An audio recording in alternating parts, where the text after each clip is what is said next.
Today I'm joined by Clare Yates, who is the founder of CY Training. Clare works with estate agents and lawyers to improve their customer service levels. Clare's very highly respected in the industry and is also a massive advocate of equality and diversity. We talk about all kinds of things today, and I'm really excited that we're able to share this with you, so enjoy the next hour or so. Welcome. Thank you. Welcome, Clare. This is a treat. Thanks well, yes, quite. Well, it's been a long time since we've seen each other properly, isn't it? So it's lovely to get you over to CNHQ and have a little wander, an amble, because we've been told to walk slow, down the towpath. Well, I'm so relieved with the weather as well, because it was looking a bit grim earlier, wasn't it? We had some emergency ideas and plans that we were going to go and jump at a pub, which I think we'll just do afterwards for a bit of lunch, but it was a bit of a plan. We thought, no, if it's called along the towpath, we're going to have to stick with it. So I'm pleased to see there are blue skies, which is great. So let's just start off then with a bit about you, shall we? Because for those, the one or two people in the world who of a estate agency that don't know you, in their little sort of box somewhere on the far side of the moon, just tell us a little bit about you. What do you do? How do we know you? And why do you think we've got you here today, sort of thing? Okay, so, where do we start? Things that people don't know is that I'm a failed Marks & Spencer retail manager. Oh my goodness, I didn't know that. That was my first career. I left school at 18, having fallen in love with a totally unsuitable chap. And I was supposed to go to university, but I realised I wouldn't see him. So I went straight to M&S instead of doing it through the degree route. And they sent me to all sorts of places, like Poole and Basildon in Essex. Oh wow! And I didn't like it. You didn't enjoy it. So I left M&S and I went to work for an insurance business, and I became the first female life rep for Eagle Star. Oh wow! Which was quite an achievement. And then I fell in love with another unsuitable chap, and this one I married. Oh right. Okay. So I ended up looking for part-time work as a mum of 3 boys. And estate agency is where I stumbled on it. So you're like the rest of us then? You stumbled into estate agency. Okay. Well, not all of us, because some were born to be in it. Of course, we don't. Paid more than Tesco's. But I took it. To be fair, I've always stuck with the M&S principles of customer service and putting the customer first, and it would serve me very well with the estate agency. And over the years, I've worked in new homes, I've worked in legal services, and ended up as a trainer, again by accident really. And I like to help people to work out how to derive value or drive value into their business through service, because it is the one thing that can actually, people will pay more for. If they feel better with you and they feel that they're being treated in a better way, then they will pay more for that. That Maya Angelou thing, isn't it? It is, absolutely. How they remember how you make them feel. Yeah. People will pay more to be one of the few rather than one of the many. That's very true. So, but lots of agents along the way with computerised relationship management and sort of probably not even understanding the why of some of the stuff we do, forget how easy it is to not make somebody feel special. So I focus on dealing with difficult people, customer service, but also helping people to choose the right related services with their move. Okay. Finding the right lawyer, finding the right financial advisor.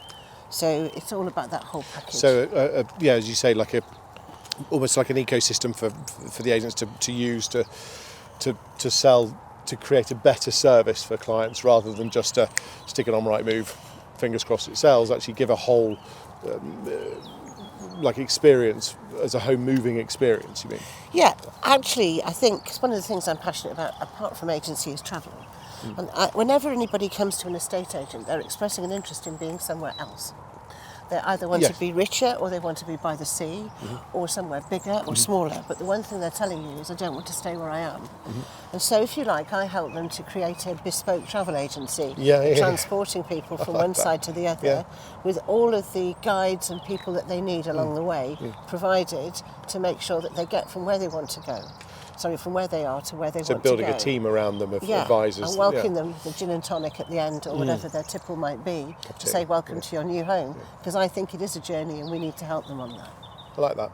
Yeah, that's quite nice. It's quite a refreshing approach, isn't it, really? And I think as an industry we've become so pigeonholed that we're there to just literally take some photographs, stick it on Rightmove and the other portals, you know, and fingers crossed we find a buyer and don't do a lot else. That actually we think our job is done at the point of getting a viewing and getting an offer, and here you go, here's the offer.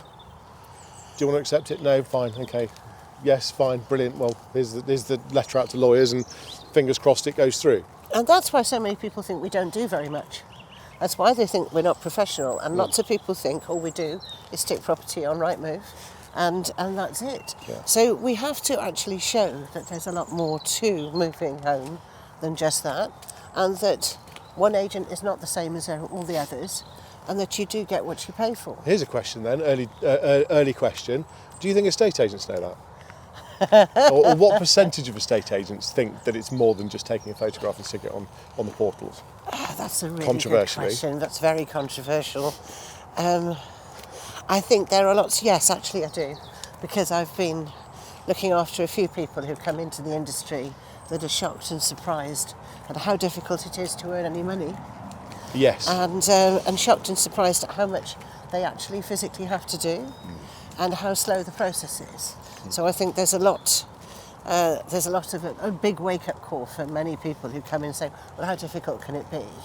And I'm glad they have a wake-up call. Yes. But unfortunately, they don't tell enough people that we actually work really hard, very long hours, to deliver that outstanding service for our customers. It'd be interesting to know how many estate agency owners have employed people into the industry only for them to leave 24 hours later when they realise it's not just about those pretty pictures and window cards, but there is actually, it's quite intense, isn't it? Yeah, there's quite a few different aspects here as well. So we have a Generation Alpha coming through who've never been served. Yep. They've not been served anything. The only service they'll get is in a coffee shop or in a pub. They buy things online, they shop online and they talk online. And they don't go out much. They check into their gym with a personal card. Yes. And they exercise. Don't speak to anyone. They don't speak to anyone. They don't want to talk to anyone. So when we bring them into our business, we have to train in the art of conversation just to start with. And listening. And being nosy.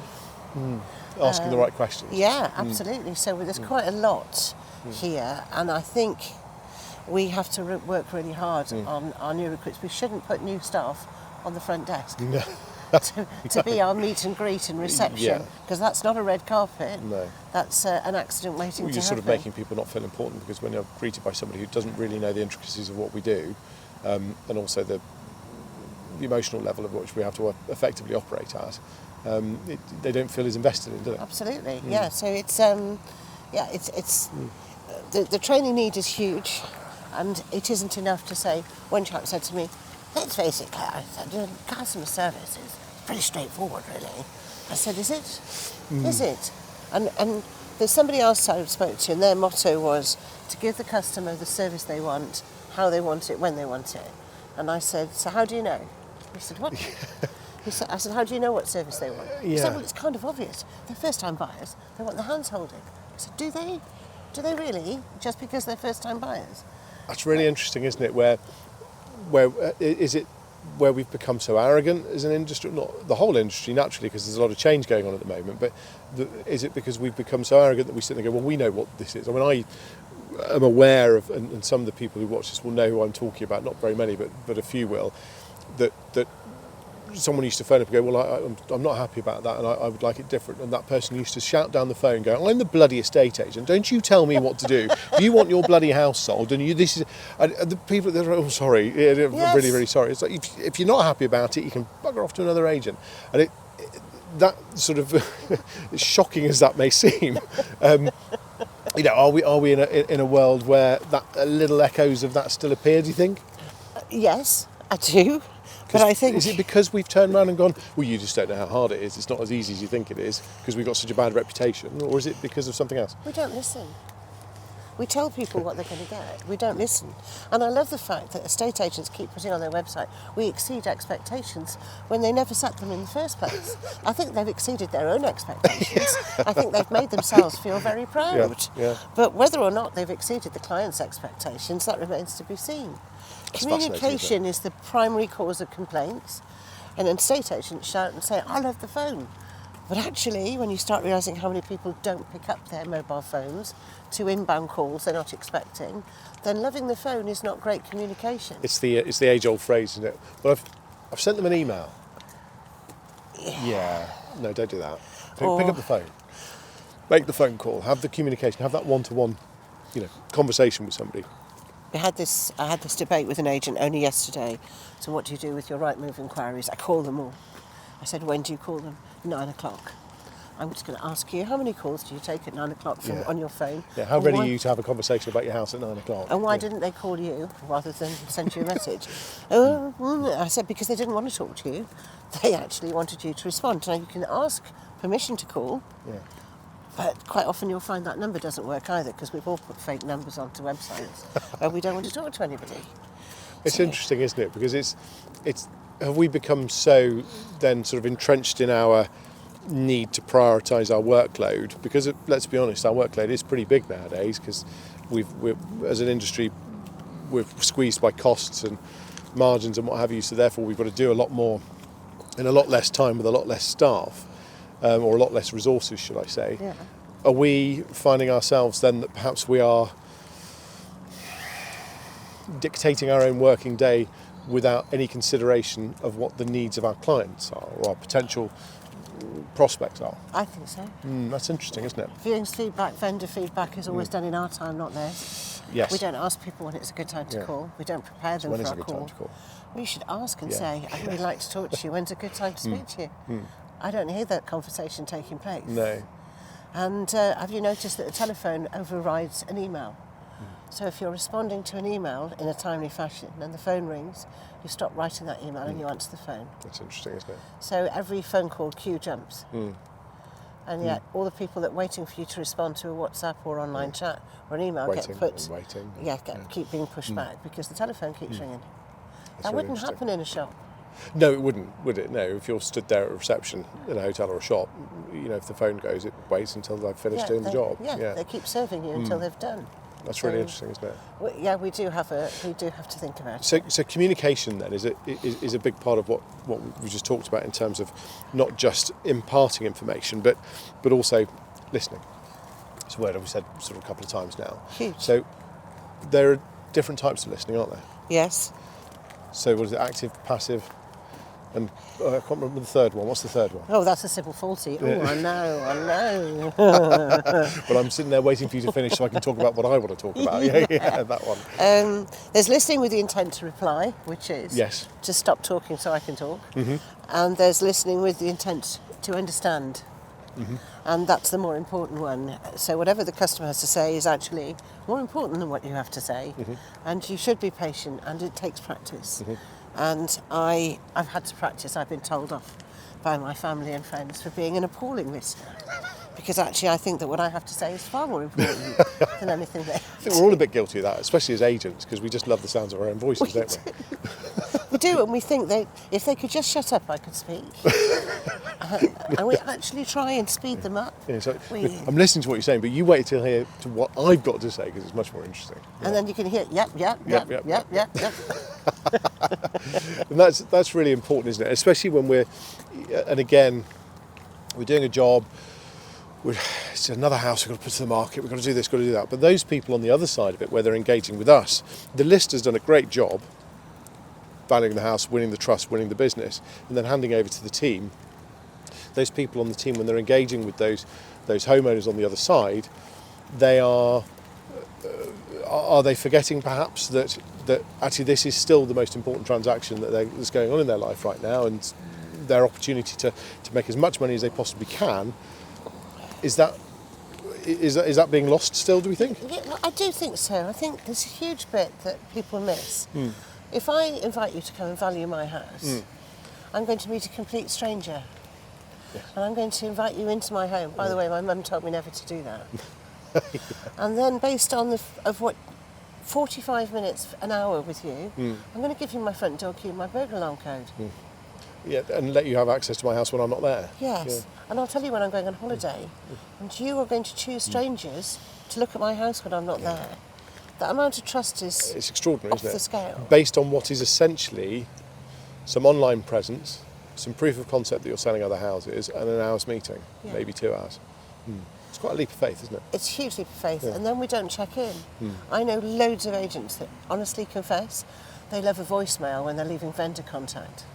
Yeah, that's not interaction then, is it? No, or giving viewing feedback via voicemail. Yeah. Because, all of that stuff, price reductions done in the office, on the phone instead of in the house. Because if you took the property on there and you want to take the price down, at least do it in the privacy of their home. Yes.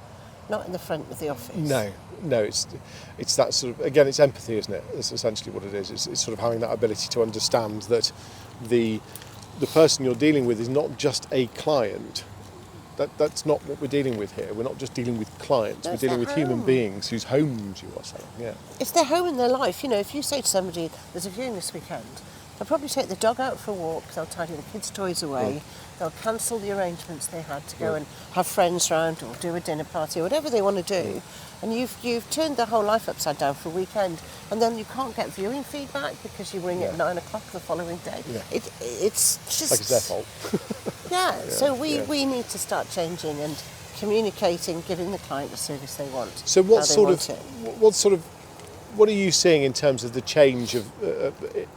Because obviously there is this big pivot at the moment, and we're seeing the traditional model, in inverted commas. It's all very cliched now, isn't it? Yes. And obviously the online thing was a thing a few years ago with the rise of the purple bricks of this world, and then with the strikes and easy property when that was a thing for a short while, and these online models. But of course, beyond that, there's now this new wave of self-employed agents, which, call them what you will, is whether that's the right way to call it or not. What do you think there's now going to be a change in that approach, do you think? I think that the brilliant estate agents will be brilliant whichever way they work. They understand the link between empathy, care, respecting people's time, respecting people's privacy, walking in their shoes, and generally just showing and demonstrating every step of the way that the customer comes before the property. But I think that there is there's a big divide between people who play at it and think it's an easy way to make a lot of money, Yes. and the people that are genuinely focused. Are those? on Do you those think those customers. people who think it's an easy way to make a lot of money? Do you think those are new entrants? Morning. Do you think those are new entrants to the industry, or are they people who are just going, do you know what, I'm just going to go and do it on my own? I don't think they're all new entrants. No, I don't think they are, but I think some of them have only known a good market in the agents they've worked in, and they haven't actually run their own business, and that's a bit of a shock to the system. There's been a team of It's quite a big people. difference, isn't it, being an estate agent and actually being a business owner, and that's something which hasn't necessarily been translated or communicated very well to this new wave. Nuance. But the people who I have known working in great estate agents who've gone on their own have continued to be fantastic estate Yes. agents. And some of them I've known literally for 30 years. I've never known them be anything other than successful, whichever type of model they choose to work in. But I also know an awful lot of people that you'd think had the personality and the drive to do it, Yes. and then end up desperately lonely because you do need a team around You you do. quite often, Yes. or at a loss because their motivation starts to fall away, or they get scared because you have to be bold to do this, and you have to have a degree of resilience to take the shocks, and you do need to have a little bit of foresight, commercial because savvy, history does repeat itself, To see what's coming next and politics plan bring change, and we've had a lot of change. We certainly have, haven't we? So I think we're in sometimes uncharted territory. Yes. And you have to have the confidence and belief that you're the one that's going to get through it. So it's not for the faint-hearted, and thank goodness, because otherwise, if everybody can do it, there'd be no value in it. No. Well, that's a really important point, isn't it? And I think for the industry as it stands right now, with this new change, I think it's quite an exciting time, and I think some estate agents who are given the opportunity to become self-employed or run their own business through a brand, they're now able to mould or change the industry to suit them, Yes. in the right way. Yes. And we've got Vicky, who works with us who's a self-employed agent up in sort of the Stourbridge and West Midlands area.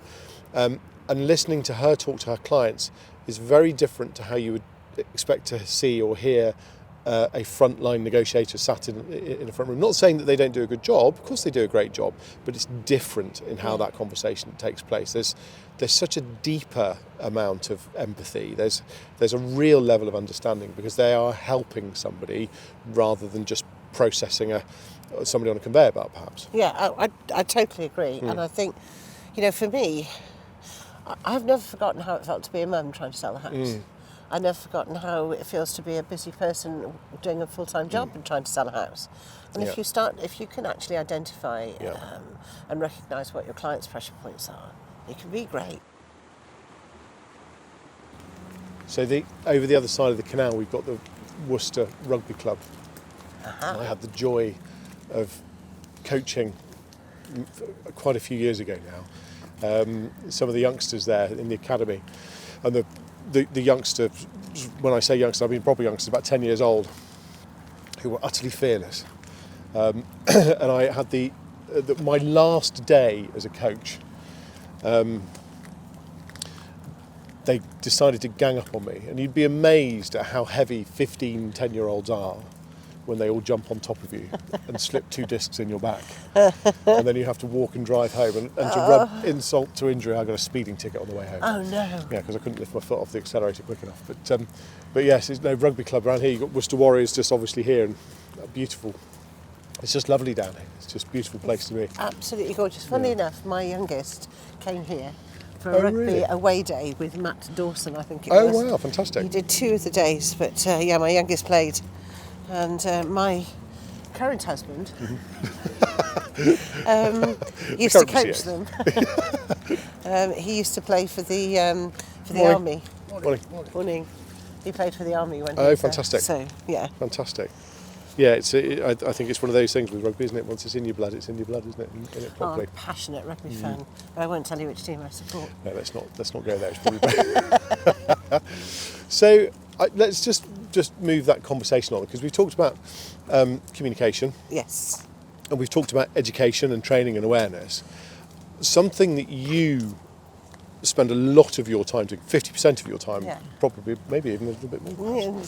Is it about equal? Yeah, about equal. So you don't just train estate agents, you train lawyers as well. Yes. And talk us through that. What do you train them in? What is it you do there? Okay, so there's 3 things I do for law firms. The first one is understanding your estate agency stakeholder. Oh my goodness. Because if you understand more about the Do you mean there's somebody out there who actually communicates with a lawyer to try and help them understand what we do for a living? Goodness me, Claire. And we go through each role, what the lister does, what the negotiator does, and the sales progressor. We talk about how estate agents get paid. And which is absolutely vital for them to understand what motivates an agent, isn't it? Yes. And usually by the time we've finished, there is a greater awareness of the pressure points and why and what triggers the behaviour of an anxious sales progressor towards the end, but also some smart ideas that come from the lawyer on how to communicate in a more effective way to allay the fears of the estate agent. The second course I run is to help lawyers to convert the inquiries that they get in, particularly when an estate agent has made a recommendation and the client is ringing to talk to the lawyer about how much they charge. And I help the lawyer to convert those new inquiries into business. Okay. So the agent gets the referral that they want rather than the client going for the cheapest one down the street. And the third thing I do... So it's value proposition rather than just a relaying of information about a fee. Absolutely. Yep. And the third one I do is dealing with difficult people, and good service means good business, which is purely about communication and about making the invisible visible. So rather than people... So what you may not know is there are 6 inbound calls per matter for each law firm or each lawyer. Right. So if they take a sale on or a purchase, they will receive 6 inbound calls on that case every week. That's the estate agent. Yeah. So that's the estate agent, the solicitor on the other side, the client, the broker, And quite often, at least one or two of those were called twice. So if a lawyer Especially if they can't get has, through, if a lawyer has 100 cases on their desk, they'll Is that receive, optimal? That's about right, is That's it? about right. They'll receive 600 inbound calls per week. Wow. How many hours is there in a week where they're There's actually sat at a desk? Not enough. Yes, quite. And every time they pick up a call, when they're doing something else, it takes them 25 minutes to recalibrate, to go Goodness back to doing what they're doing. And don't forget, a lawyer can be sued if they don't get it right. Yes. And also that it's a highly technical job, requires concentration. But the thing is that when people get impatient and they don't know what's going on, they call more frequently. So the most impatient agent does sound a bit like, can I have an ice cream, can I have an ice cream, can I have an ice cream. But for those of us So can I have an ice cream kids, though? yeah. And it's just, I just want an update. Where are we? Oh, by the way, I've just heard you've had some inquiries through. Are you on those yet? Now, if we don't leave them to get on with their job, they won't do it. And if they don't do it, we don't get paid. And each time we ask them to take a call, which is unscheduled in their diary, we interrupt them working on a case that we were probably going to get paid on. So we're actually delaying our own pay packets by the way that we work. rather than progression, isn't it? Yeah. At that point? So lawyers just look and say, why doesn't the agent get off the phone? And I said, does the agent know what you're doing? And they go, well, they don't need to know. I said, they actually do. So I said, but you could manage this if you wanted to in a more effective way by agreeing when you're going to speak to your agent and agreeing which cases you're going to speak to in advance. So you're ready and they're ready and the call is in your diaries, and you could do it on Zoom and include in some cases the client and the broker. So you can have a 3 and a 4-way call, knocking 3 or 4 of those calls out the diary straight away. And you have this look, and I said, so what you have to do is have DND, do not disturb times. Nobody can disturb you when you're working. Protected time. Proper protected time. And then you say, but I will be free to take calls later in the afternoon. And have some triage time, as I call it. Like that. Dun, dun, dun, Yeah. And that's for unexpected stuff that comes in. Yeah. That you say, okay, well, I've got between 3:30 and 4:30 to make outbound calls to people who really need me today. So you're helping them with the proper structure of their day and their week. Yeah. Yeah. The other problem is that we have stopped setting rules on accessibility for lawyers, and we should put them back in. So I went to a really prestigious That's firm in interesting. York, and people just walk in and they go, so, Ross in? And they go, well, he is, but he's actually with clients. Well, I'll wait. We wouldn't dream of doing that with a GP. No. So why are No, that's a people really walking interesting point, in isn't it? and expecting their lawyer to have nothing else to do but sit and have a chat with them? It's so ridiculous when you think about it, and also at a low fee. So, Yes, because you well, picked we paid for appointments back in the day. It's on demand, but I want it for the Yeah, cheapest price. And So I want the cheapest price. I want to be one of the few, not the many. And if I call you, I expect a call back the same day. Why not? So we have to start to say, actually, there are times I won't take your call because I'm working on somebody else's file, but I won't be interrupted by anybody else when I'm working on your file. I mean, like all law firms and all estate agents, some don't help themselves. We've just discussed that, haven't we? Agreed. Some don't help themselves. However, a lot of the onus has got to be on us as well, as an estate agent or as an industry or part of the sector, that actually prevents or sort of guards their time in the right way as well. So it's, what are we saying? Sort of agreeing very early communication structures or cadence, meeting cadences, that sort of thing? But look, let's face it, I don't actually randomly pick up the phone to anybody in business anymore. I send an email and go, Ross, I'd really love to have a chat with you. When are you free? And we put something in the diary. And if you go, I'm flat out today, Claire, but I wouldn't ring you to go, hey, got time for a chat? I know we love to do it, but it's not, we're talking about a professional that is time-bound to deliver a service that we want as quickly as possible. So why would we keep going, sorry, I just want to know what you're doing? So one lawyer said, he loved this description, he said, what's actually happening is the client gets in the back of a car and they're then blindfolded. Right? So they're going on a journey, they know where they're supposed to be going, but they don't know the route, and the driver is the conveyancer. And sitting next to them is a backseat driver, which is the agent. And they're going, you can go a bit faster here, mate. You can go a bit quicker. What are you doing that for? Why, no, I'll tell you what, there's a shortcut around here. Why don't you go around this way? Yeah. Well, you know best, of course. Yeah, well, you are driving. And the client is going, why have we stopped? And somebody goes, oh, we always stop here. Why? What have we stopped for? Do I need to know? No, you don't. It's all right. I'll get moving in a minute. What's the hold up now? Yeah. And so we've got all these people going, no, mate, you want to do it this way. And somebody else going, they set off that way, but I don't know where they are now. And that'll be the other side. You know, there's all these people trying to give a commentary. It's a really interesting analogy, isn't it? It's quite a nice visualisation, that, isn't it?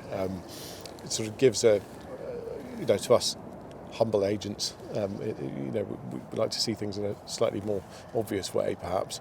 That makes a lot of sense, doesn't it? That how much there's always this sort of, is it sales progression or sales prevention, or is it sales chasing, contract chasers, and all this sort of thing? At what point are we actually assisting the progression, and at what point are we actually preventing it from moving forward, and exacerbating the frustrations with clients, with buyers and sellers alike, solicitors getting fed up of getting phone calls, all these sorts of different stakeholders who are just getting increasingly fed up with the lack of progress.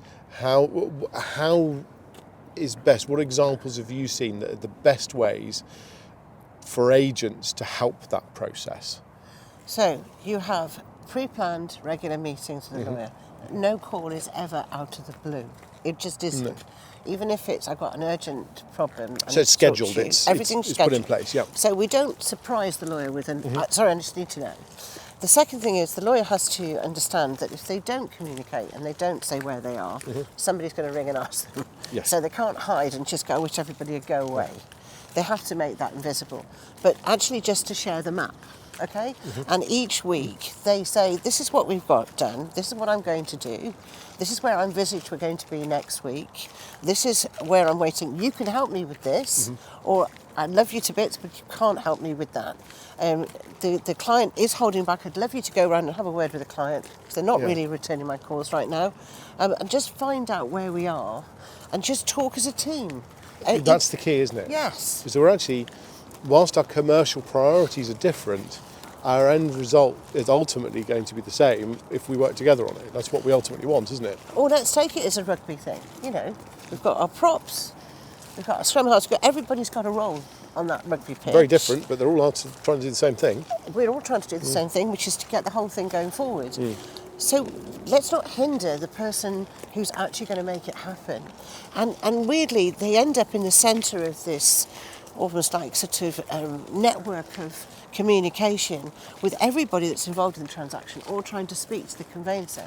Now, they have brilliant teams. And this is the other thing, is to have confidence that when you speak to a legal assistant or a secretary or administrator, that actually they are competent.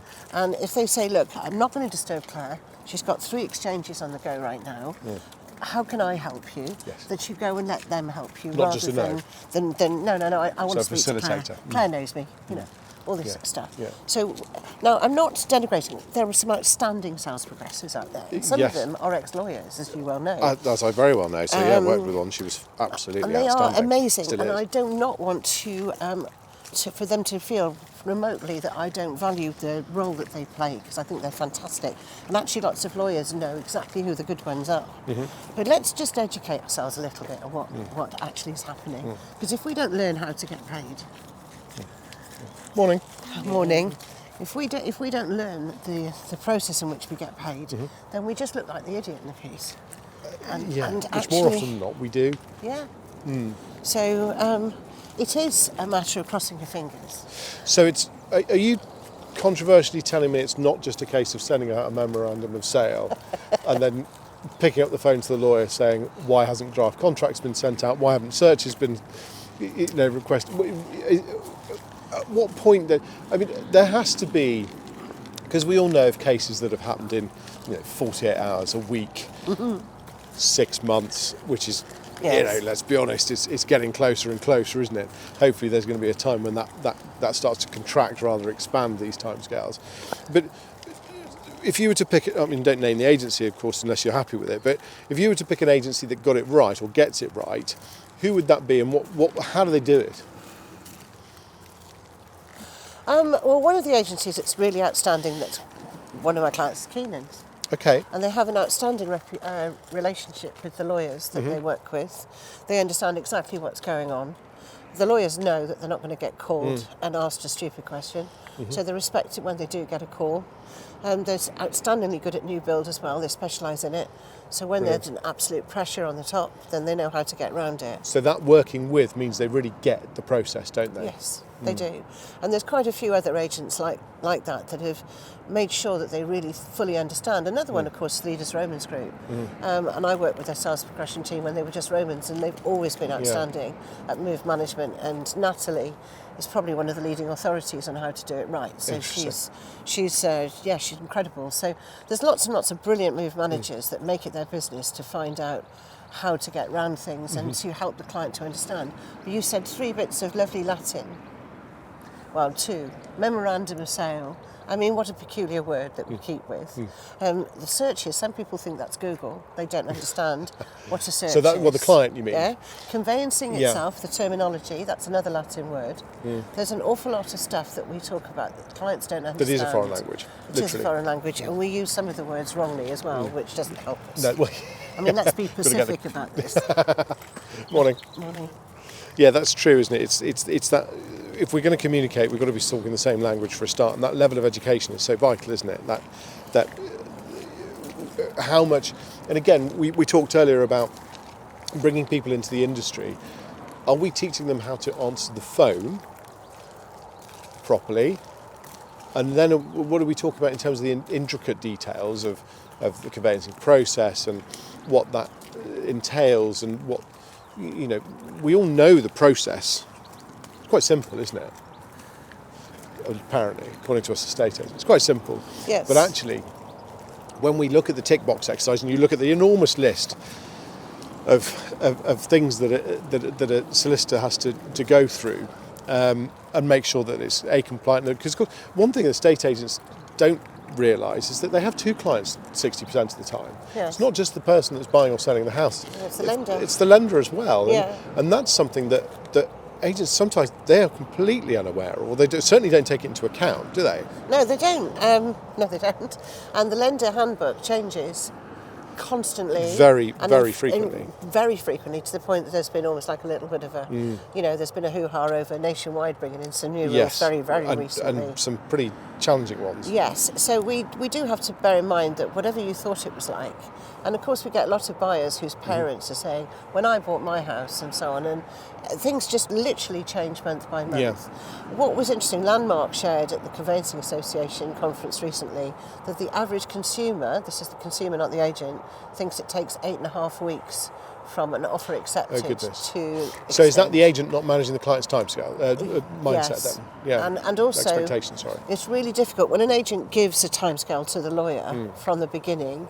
Obviously, that is a desire as opposed to a fact. So on a memorandum of sale, saying ASAP isn't good enough?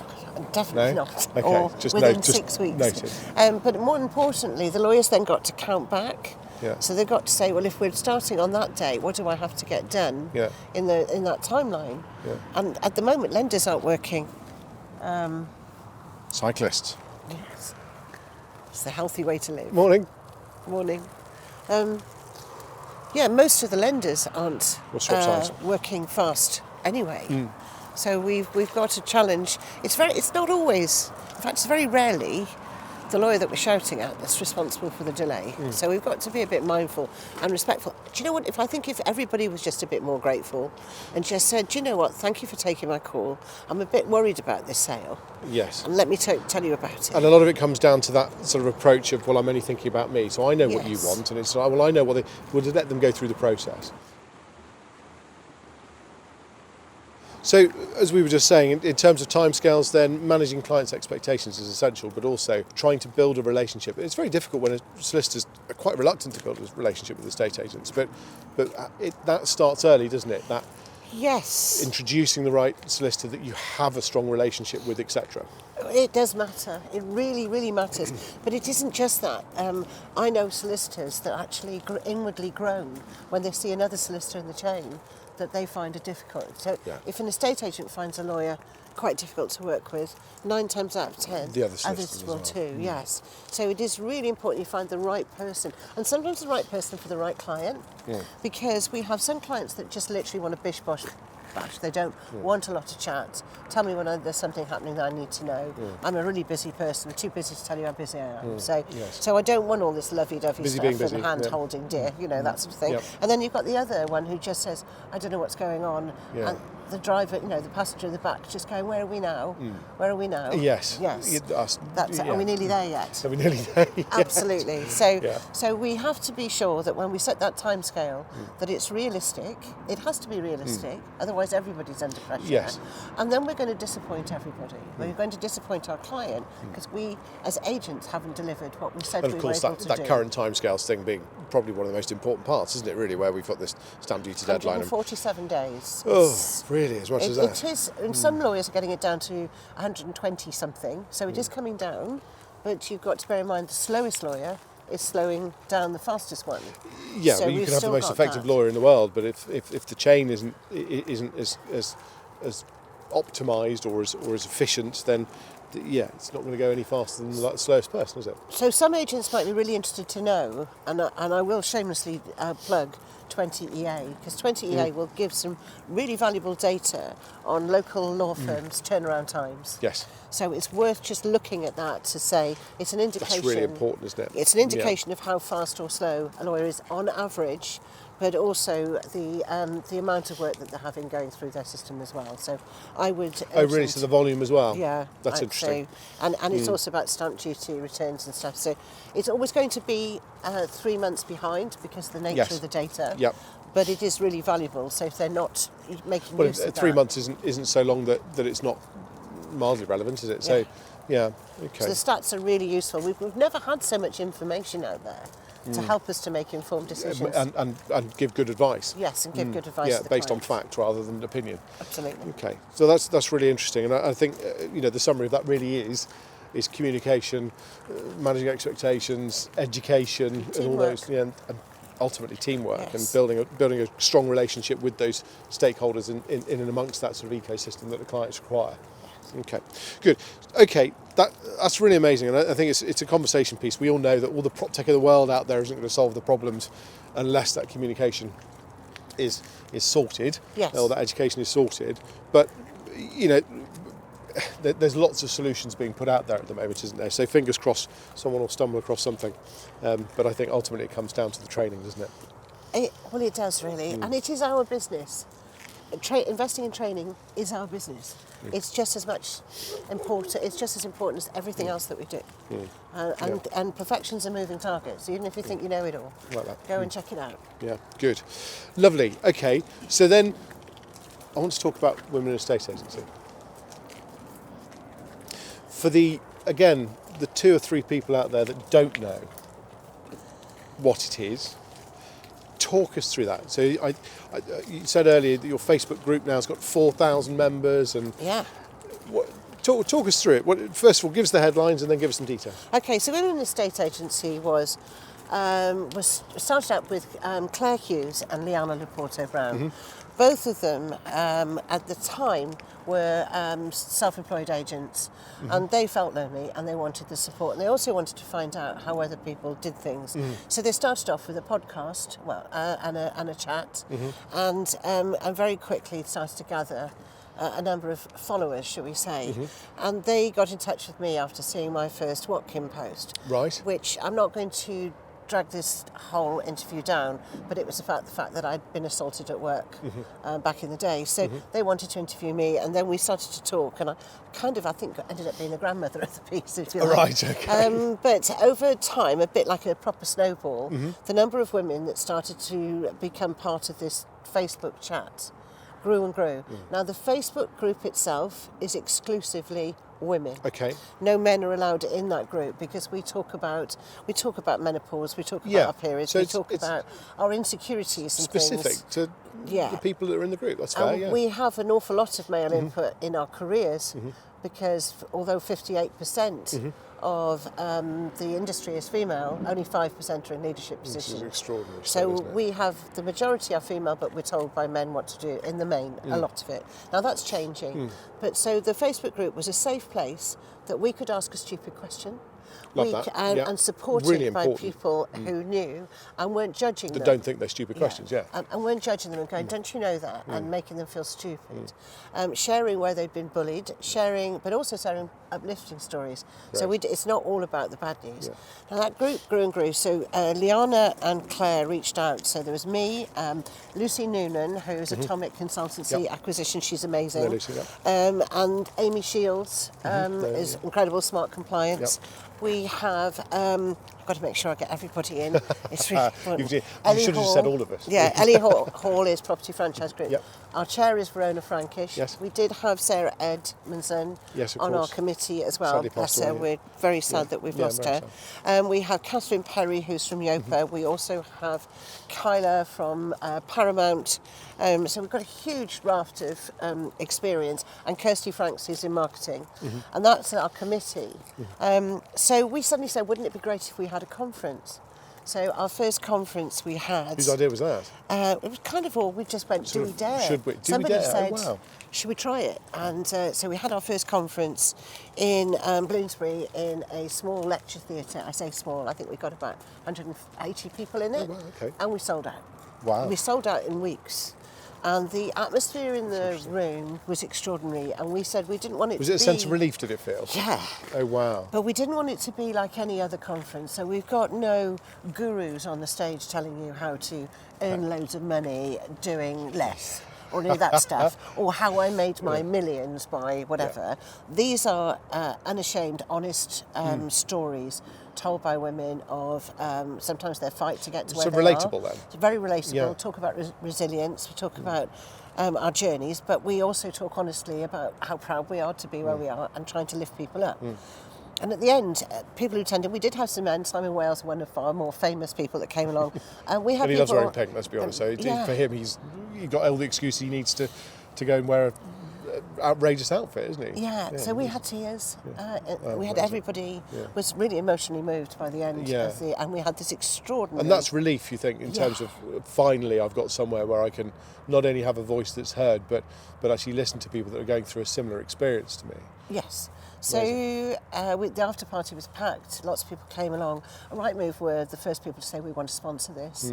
And in fact, it's a really philanthropic sponsorship because you don't know what ROI you're going to get. No. Property Mark agreed to sponsor it. So we ended up with this first sellout event. So we said, well, could we do it again? Could we dare do it again?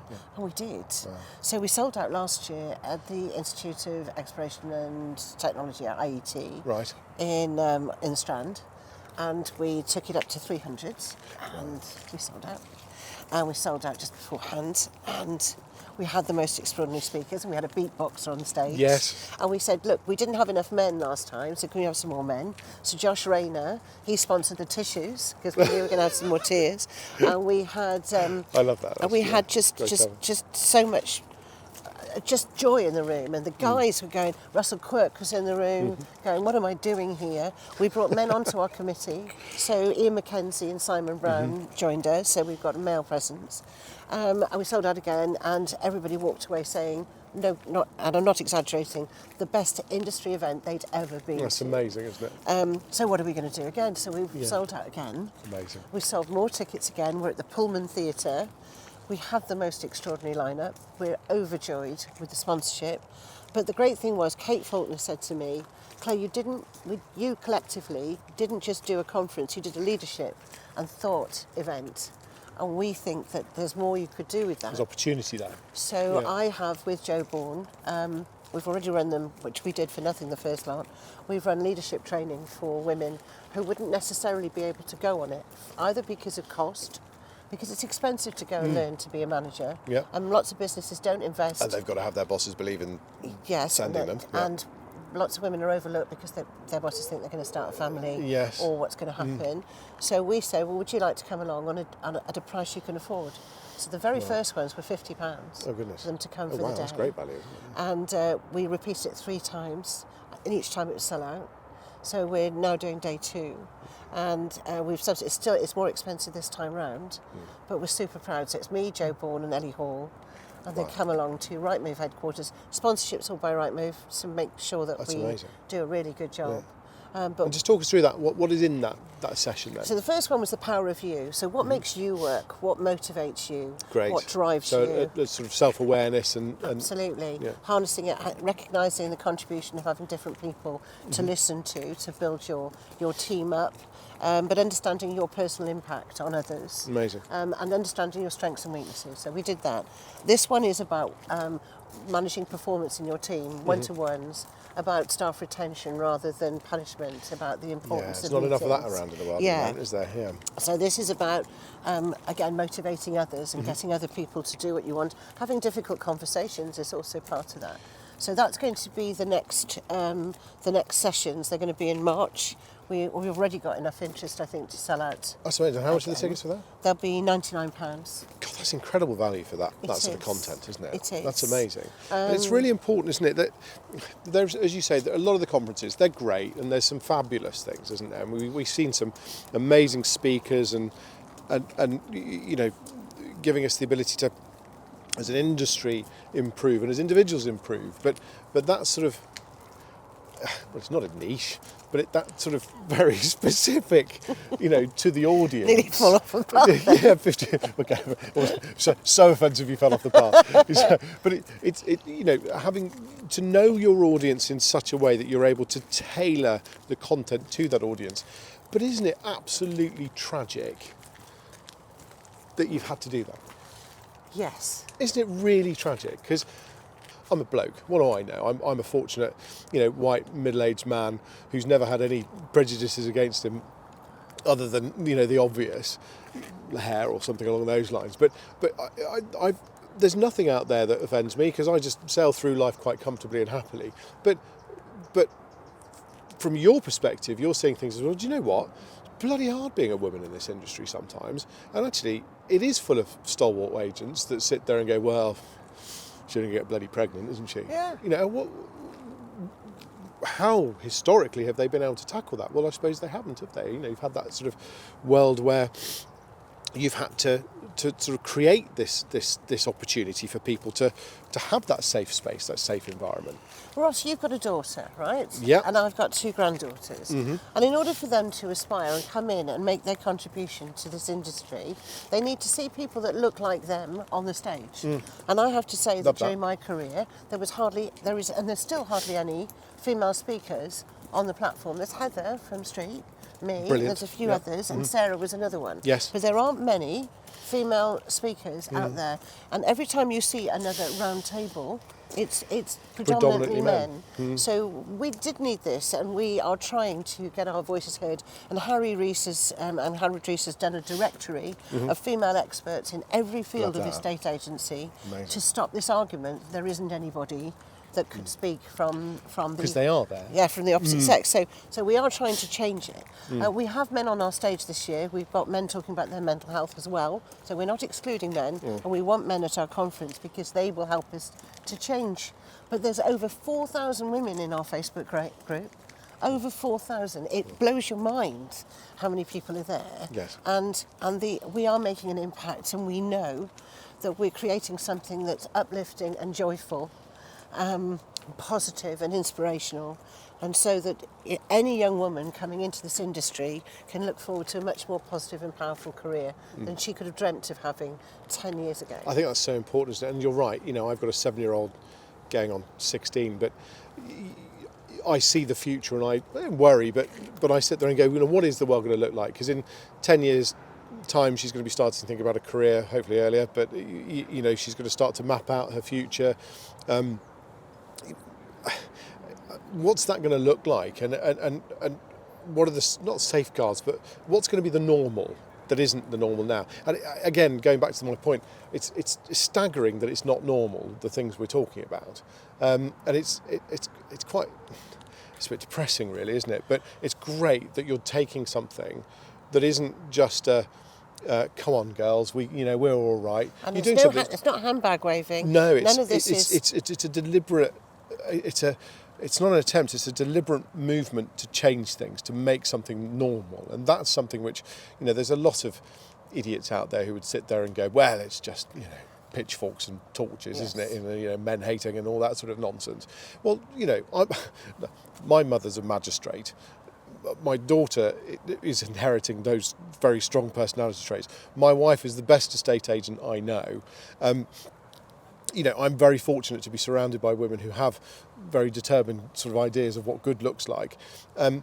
So for me, I see it, that is normal to me. But there are those out there who just, they don't, do they? No, and the thing is, we're not taking anybody down. We're lifting each other up. So we know that we have to create this positive role model.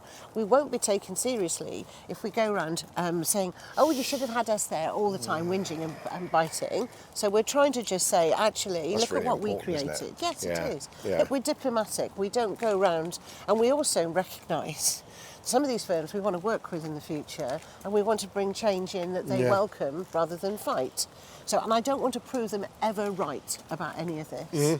So our behaviour is actually our brand, if you like. Yeah, love that. So we use a velvet glove to punch our way through things rather than anything else. Yeah, so we're trying as much as we can to gracefully and with gratitude take these careers and go forward. And I'm hoping, I'm really excited. There are other brilliant women's groups, by the way. There's Women in Property, which tends to be a lot about developers and construction as well as other careers, and Women in Residential Property, which also encompasses lawyers and surveyors and other related ones. So cross-sector in the industry. Yes, but the Women in Estate Agency is really for a junior negotiator starting on their career, or even a part-timer, right the way through to a CEO like Verona. Whereas some of the other groups tend to be if you can give yourself the afternoon off or take out a lunch or something, and that's somewhat more challenging. Yeah. But the best story I ever had was on the leadership. There was a lady in quite a senior position in her estate agency, and she said, I paid for myself to come here. She said, and my boss said, I'd have given you, you've taken this as a day's leave. And she said, yes, it's my day.